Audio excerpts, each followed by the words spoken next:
All right, we're recording. Hi, how are you doing? I'm good, and you, Mary? Good, excellent. So, are you doing Uh, Christmas shopping today? yeah, exactly. This is exciting. Let's be Santa for a few minutes and Yeah. enjoy Black Friday. Um, How was your Thanksgiving? It was very quiet and small, just the two of us. So, it was real. So, Yeah, it's a special year. yeah. Um, so Mary, can you tell us a little bit about you and what you love? Well, obviously, I love reading and books, and I've been a teacher and a reading specialist and a literacy coach my entire career, which is longer than I really care to admit here, but a long time, 30 years plus. And I really love when I can help kids find the right books and help them see that reading is fun and not hard, but also help parents make that connection because I think a lot of parents have a misunderstanding of that reading has to be hard. And if we can connect kids with the right books, that's not really true, is it? Yeah, absolutely. Um, something. All right. So, Mary, what would you recommend to parents and grandparents to get this year to help children learn how to read and why?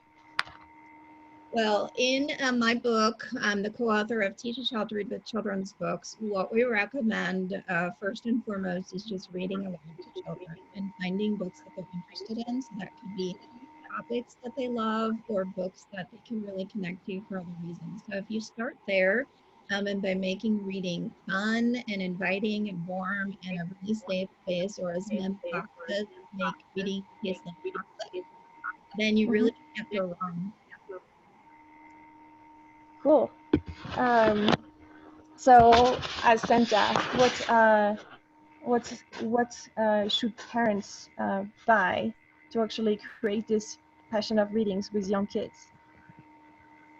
I think they should have their home filled with books, and that doesn't always have to mean buying. It could mean going to the library too, and having those rotating books and taking children to the library. And I think you should buy books that are, age and ability appropriate, but also read books to their children that are above their level.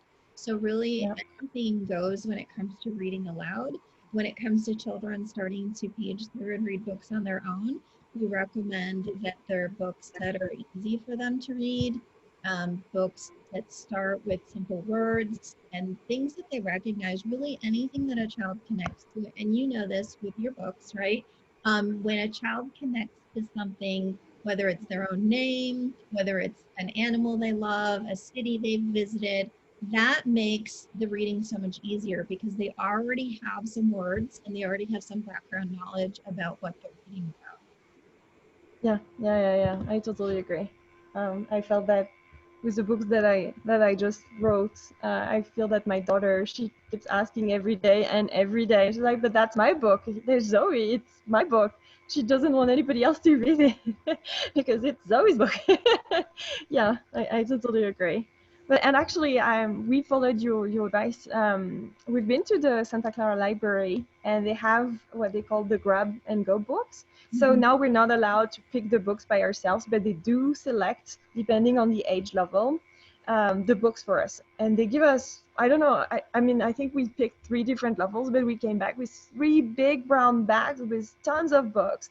And then my girls, they just spent hours together in the bedroom, either reading by themselves. I mean, for the 3-year-old, she's just looking at the images, or the older one is reading to the younger one all these new books. And so there was this 5-minute storybook about Star Wars, and that became the hit. And we actually didn't give it back yet. We renewed the subscription just because, yeah, they just enjoyed it. And like the 6 years old is reading this Star Wars book, and it's so hard. Like I mean, they are not words we use every day. Like Kenobi and Dooku, like these terms, they need to be first read by adults, but now they just enjoy reading together. And yeah, I actually, that's the first recommendation I would give to parents is just to get a library card Yep. and get these books. They also have online events. that is really nice. Like they do storytelling online in case parents don't have the time, which I think is also very valuable during COVID. You know, there's something really interesting about that, though, and I know that obviously we recommend, and as a mom, you're reading to your kids all the time, but there's really something powerful when a child hears another adult read a book to them, and we call that an education. It's called blessing the book. There's something amazing about when they hear another adult read a book and they fall in love with that book. That becomes so special to them. And so when I was teaching first grade, if I would read a book aloud to my students, they would fight over that book. That was, I mean, I had a whole classroom library, right? But that was the book they all wanted to read next because, you know, I had blessed that book by reading it to them. So getting your children in front of other people who can read aloud to them, even in this online way, is really awesome. And there's all kinds of other resources. There's astronauts who read books aloud and Yeah. actors. So there's all kinds of websites to go to for that. So I think that's great. And your librarian is your best friend when it comes to picking more books. So if you find a book that your child can read and like, take that book to the children's librarian and say, what else? Give me 10 more books like this. And they're going to come up with those books. So parents, I know, sometimes stress a lot about, you know, what books my child should read. And I recommend using the That's librarian. what the library do. Yeah, yeah. I didn't realize, but before COVID, we went always to the same corner of the library, and myself, I was bored because it's like, oh, I just don't want to read Dora anymore. I don't want to read these type of books. I want to change. And I know it's actually good for children. They don't get bored. I know it's actually good for them to read again and again and again. But I was like, yeah, but can we just change? Can we open our minds a little?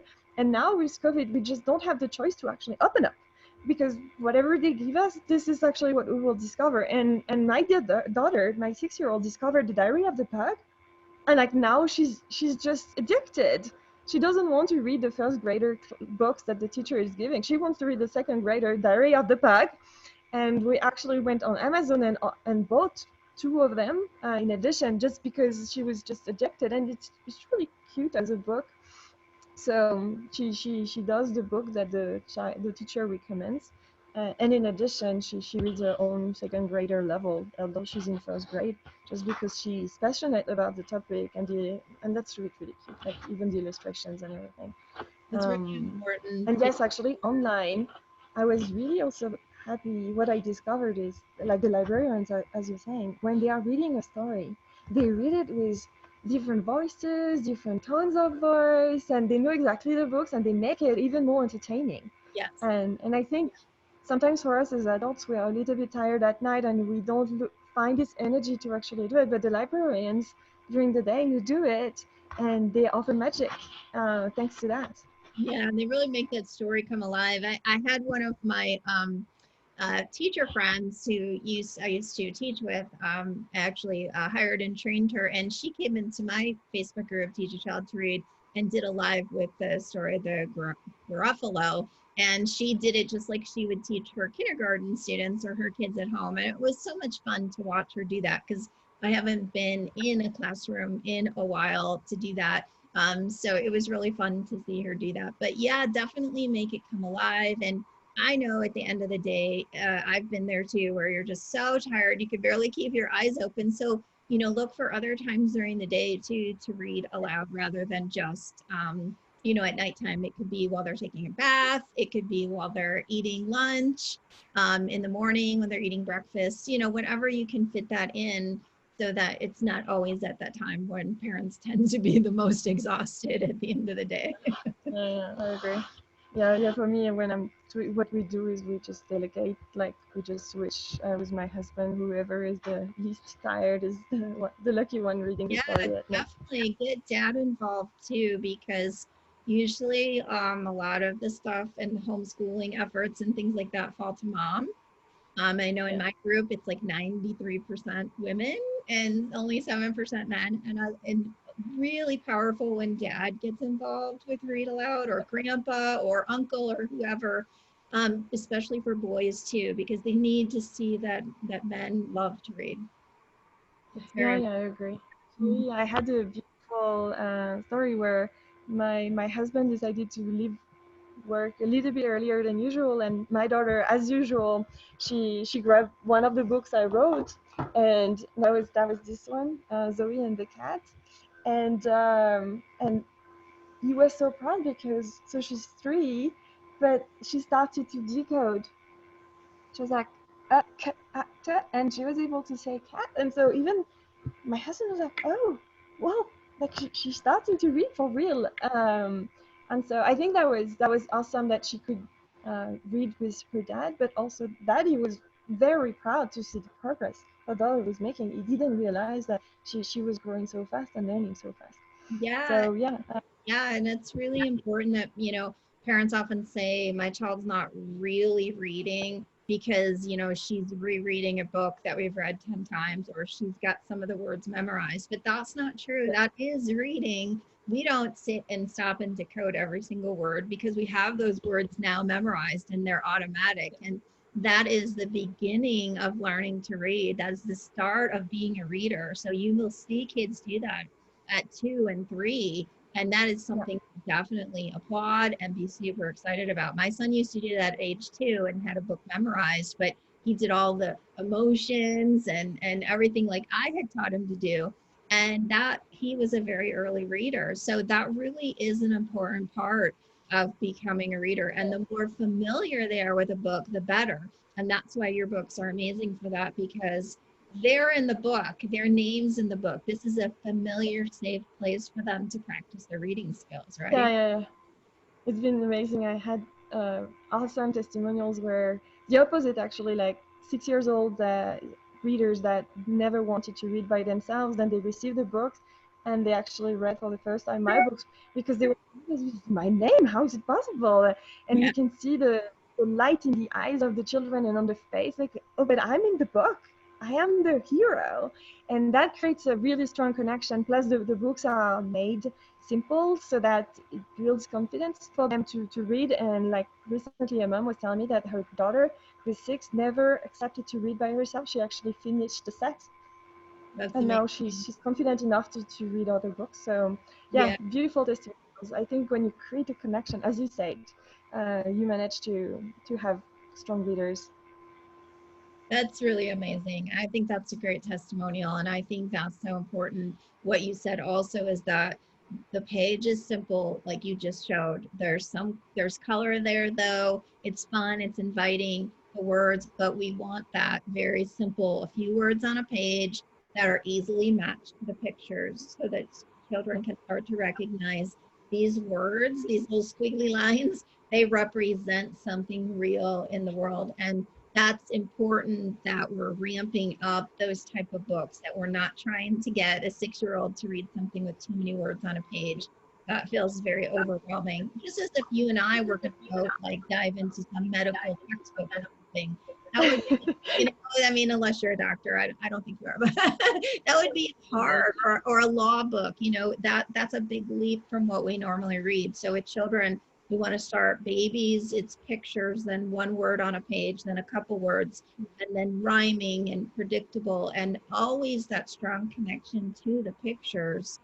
And Mm-hmm. I think it's also interesting, you've probably noticed that your daughter Zoe, she probably connects with words much faster when she sees the letter Z in them, because she's recognized that from day one, right? Yeah, yeah, actually all the 3 letters. Oh, E is in my name. Yeah, Exactly. yeah, Start yeah, there. yeah. You That's the easy place to start. If your child's name is Bob, start with the letter B, because they already know B and they know how to write it yeah, and how to exactly. say Yeah, yeah, yeah, yeah. Actually, that's where the idea came from. Is I was seeing my older daughter who was very interested each time I was integrating her name, Amy, or if I was actually adding anything she liked, like you said, like if I had Elsa, like Frozen, it. Yeah. woohoo, that was a big hit. So Right. when her teacher was like, yeah, to help her, you need to buy some flashcards. Obviously, I bought flashcards, frozen flashcards, and there in the card set, they had a lot of games where we used the scavenger hunt. So each time, like we were picking the letter E for Elsa, but what in the house starts with E, and Right. then we were looking for in the house everywhere. Yeah, you could Um, put a basket and put the letter E of, paste that on there and then collect things in the house and put them in the basket. That's sort of, yeah, yeah, exactly. it's just That's fun. a nice game. You don't have to do worksheets or anything hard like that. You could just make it so much fun. And before you know it, like you said, they are reading and you look and go, wait a minute, that wasn't that hard after all. Yeah, Oh, what happened? Exactly. Yeah, that's the feeling. Mem Fox calls it reading magic, and it is sort of magical when it happens, and it's an awful lot of It does. fun. Yeah, yeah, I agree. The first time my 6-year-old, at the time she was 4, read her first book, I was like, wow, but she's only 4. But it was also a very early reader, which is perfect. That's where we need to start. Yeah, and not everyone is, and I know that parents get nervous when they think, well, my child's 4 or 5 or even 6 and not reading.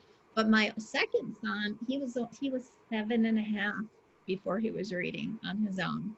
However, I always tell parents there's a lot happening before that magical time. There's so much still happening. It's like when you plant a seed and all that stuff's happening under the dirt before it pops up.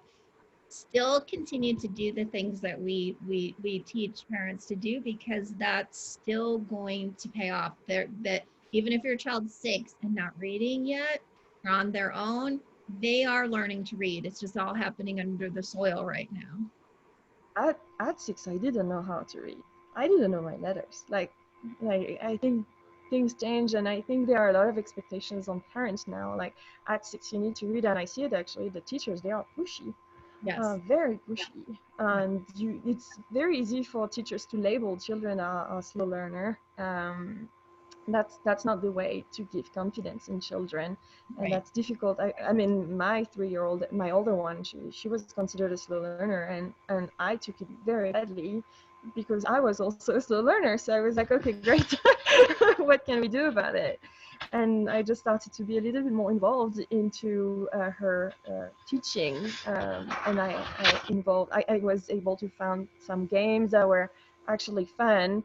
And I remember just in the car sometimes, like, okay, let's make a game. Like, you select a letter, and I will pick 3 words that start with that letter. And actually, yesterday in the car, she was doing that game. I'm bored. Like, what can we do? Oh, Mom, I know. There you go. Let's play the letter game. And now the 3-year-old is getting involved. Yeah, we did And love we asked Daddy, that in of course. cars too. And you're right. There's a lot of pressure on parents. There's also a lot of pressure on teachers. And unfortunately, that pressure rolls on down. But you think back, I mean, when I went to kindergarten, we didn't learn how to read in kindergarten. I only went to kindergarten half No. a day, and part of it was we took a nap and played on the playground. I mean, we didn't learn how to read. Yeah. So to expect children to learn how to read in kindergarten and preschool now, it's absolutely wrong. It's not even scientific. It's just not even following good sound practices of how children develop. There is a developmental process, and a child cannot read until they're developmentally ready. And the Yeah. calendar doesn't dictate when that is. So for some, it's 4, and for some, it's 7. So I definitely Yeah. want to encourage any parents that are watching to please take that pressure off yourself and your child and just enjoy Yeah. reading. Yeah. Yeah. I think that was also the purpose of this video, is what can we do to actually introduce pleasure in learning how to read. Actually, I grabbed a few games that I found was like, instead of doing worksheets, as you were saying, like there's one that we enjoyed, is also the CVC words but puzzle and nice colors. Lakeshore, which is actually a teaching resource. Yeah, and you can find Another one that you, you I can find liked is them the, on websites or Amazon, right? yeah, exactly. Yeah, very easy. We use also the Boggle Junior. So you have 3 and 4 letter words. Um, I have also, you can see it's really old, but we used it a Yeah, lot. 3 letter word, also puzzle card. yeah. Just trying to insist the b o w to make boy. And the thing is, Very colorful. you can find a lot of this stuff at garage sales, thrift stores. You don't have to spend a lot of money to make this happen. Oh, this is a, I think it's a Target $1 or something like that. Yeah. Yeah, they are. These are like less than $15 a gift. Yeah. And I think when I was thinking about being Santa and helping early readers, this is typically what I'm trying to think about, is anything fun that is still helping with learning, Absolutely. and that is not too expensive. I agree. I think those are great ideas. And again, the stores, thrift stores, parents don't have to spend a lot of money. That's why when we teach, in our book, Teach a Child to Read with Children's Books, Mhm. that's what we recommend. And we recommend, like you said, getting a library card or getting those books. But you can do all of this without, I firmly believe, without buying an expensive reading curriculum. Yeah, yeah, I agree with you. I agree. We didn't do that, and I think the idea with these games is also it helps with quality time with the children, Yes, which is also needed. yes. Let me ask you, those kind of games versus, let's say, something on an iPad. Do you allow your child to do those type of games too? No, no, we don't allow iPads. Um, my girls are allowed to watch movies, but just at the end of the week, over the weekend, half an hour. No, we don't need it. They are two, and they are two girls, and they get along very well. I realize that each time they don't have the iPad, they are just more creative. My 6-year-old is just gonna go off with creating stuff. Like, she's really much into art and craft, and like for Thanksgiving, she created so much. So I feel that our imagination needs a lot of space, and if there is an iPad, I think it's gonna hinder that. So, and the 3-year-old, she just plays with her sister and watches or reads a book, or do whatever. But no, I was lucky that my girls are back to school. When we went 100% homeschooling with the shelter, yeah, we had to use the iPad.